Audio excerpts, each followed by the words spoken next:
Praise the Lord. Myself George Thomas from CGPF Aurangabad chapter.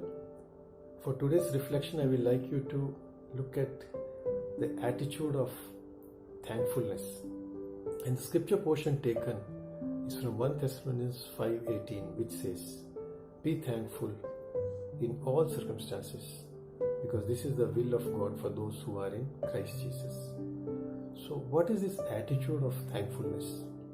It is cultivating a mindset to be grateful for all the things in your life, whether it's positive or negative.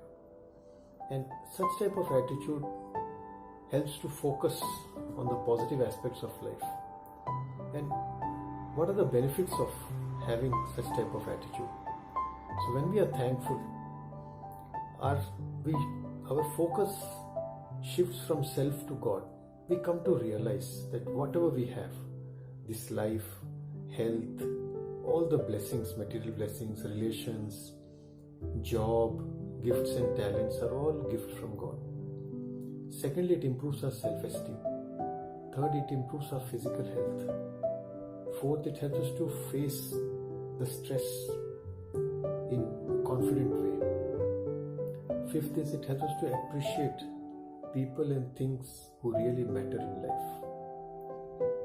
And sixth, it helps us to be more focused on the responsibilities. It makes us more compassionate and happier. So there are practical steps that we can take to cultivate this type of attitude. Number one, list down the blessings that God has given in our life. List down 3-4 blessings to begin with. And focus on that and thank God for that and continue to expand that list. Second is stop comparing.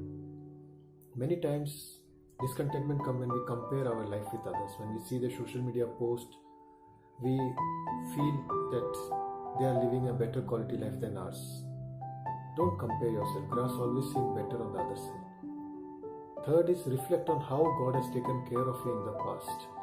How He has brought you out of the challenges which you faced in the past. This will help you to face the present day challenge. Remembering that as He has taken care in the past, He will take care now also. Fourth is to trust God.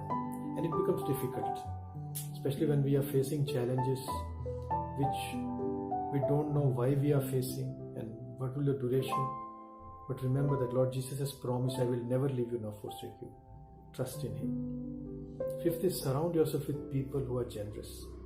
So when you are surrounded with such people who are grateful, you automatically get influenced by them. Sixth is practice generosity. Whatever you have, be generous with it. Instead of looking for opportunity how you can be served, how you can get help from others, look for opportunities how you can be hands and feet of Lord Jesus in this world. Look for opportunities how you can serve others. So today, let us start practicing these steps and cultivate this attitude of thankfulness and make impact in the life of people who are around us. May God bless you.